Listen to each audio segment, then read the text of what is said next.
Good afternoon বন্ধুরা, আজ হলো 17 জুন মঙ্গলবার। আজকের দুপুরে কয়েকটি গুরুত্বপূর্ণ খবর নিয়ে আসলাম।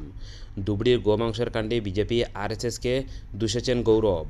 ধুবড়ী শহরে মন্দিরের সামনে গরুর মাংস পাওয়ার ঘটনার জন্য ভারতীয় জনতা পার্টি, বিজেপি এবং রাষ্ট্রীয় স্বয়ংসেবক সংঘ আরএসএসকে দায়ী করে বিস্ফোরক মন্তব্য করেন কংগ্রেস সংসদ এবং অসম প্রদেশ কংগ্রেসের কমিটির সভাপতি গৌরব গগৈ।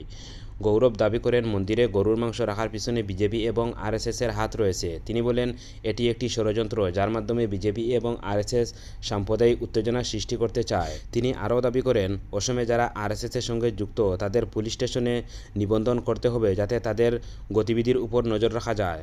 মুখ্যমন্ত্রী হিমন্ত বিশ্ব শর্মা গৌরব গগৈয়ের এই মন্তব্যের তীব্র সমালোচনা করেছেন। তিনি বলেন, গৌরব গগৈ এই ধরনের বক্তব্য তার হিন্দু বিরোধী মানসিকতা প্রকাশ করে। তিনি সাম্প্রদায়িক উত্তেজনা সৃষ্টিকারীদের বাঁচাতে চাইছেন এবং আরএসএসের মতো জাতীয়তাবাদী সংগঠনের উপর দোষ চাপাচ্ছেন। তিনি আরও বলেন, ধুবড়ীর ঘটনা পুলিশ তদন্ত শুরু করে এবং ইতিমধ্যে রমজান আলী শেখ নামে এক ব্যক্তিকে গ্রেফতার করা হয়েছে। আমরা এই ঘটনার পিছনে কারা রয়েছে তা খুঁজে বের করব, কিন্তু কংগ্রেস এই ঘটনাকে রাজনৈতিক হাতিয়ার হিসাবে ব্যবহার করছে।